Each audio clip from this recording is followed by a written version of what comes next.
Majority. Honorable Speaker, let me join the leader of minority in expressing concern over that issue. But Honorable Speaker, I want to take a different trajectory because we have been through this since the advent of the bicameral parliament after the 2010 constitution in 2013. And fortunately, myself and Honorable Junet were in that first parliament of the bicameral parliament post the 2010 constitution. Honorable Speaker, this is an issue that every house, every parliament, since the 11th parliament, has had to deal with. But I must congratulate you, Honorable Speaker, and the current Speaker of the Senate, because at least in this 13th parliament, you have endeavored to make sure that there isn't too much friction between the two houses. But clearly, there are forces still within the institution of parliament that do not want peace. The Honorable Junet is saying there are dark forces, and there must be very dark forces, Honorable Speaker, that do not want peace. Honorable Speaker, there is a thing that circulates on social media where someone says, I don't want peace. And it looks like there are people within this institution of parliament, especially the other house, who do not want peace between the bicameral houses of parliament. Honorable Speaker, I was saying I want to take a different trajectory because you sit at a different place from the Speaker of the Senate. You are the chair of the Parliamentary Service Commission.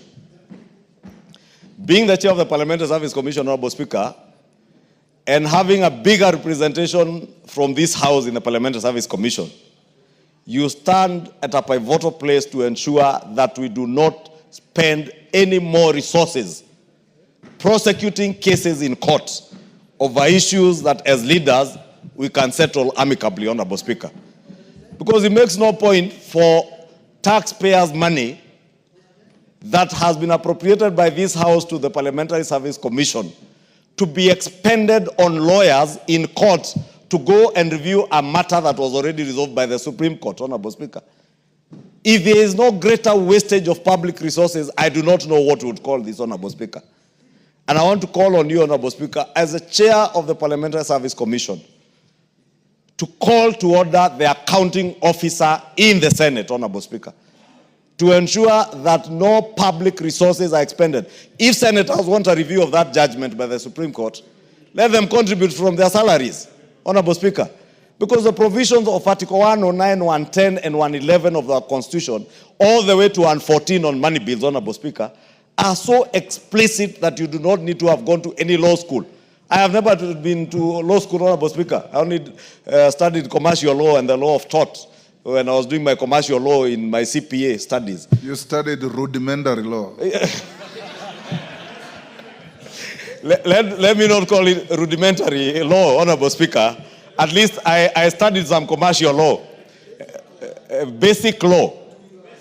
And yeah, the basic elements of law, Honorable Speaker, you do not need to be a lawyer to be able to interpret Article 109, 110, 111, and 114 of our Constitution. How many bills have we returned, Honorable Speaker, from this House because they have come with a money bill effect, contrary to the provisions of Article 109 and 114 of our Constitution? Therefore, Honorable Speaker, I want to agree with the minority leader. As much as we are waiting for your communication on that matter, please, as the chair of the Parliamentary Service Commission, move the Parliamentary Service Commission to embargo any expenditure on matters to do with court cases between the Senate and the National Assembly. If that is not possible, Honorable Speaker, from your position as chair of the Parliamentary Service Commission, we would stand guided because we appropriate money to the Commission. We can do what we need to do at budget making process, even as we go to the supplementary budget, to make sure that we do not appropriate resources to be spent in court on lawyers, Honorable Speaker, over things that we can resolve here. Thank you, Honorable Speaker. Robert, I don't want to escalate this. I want it. Okay, I'll give you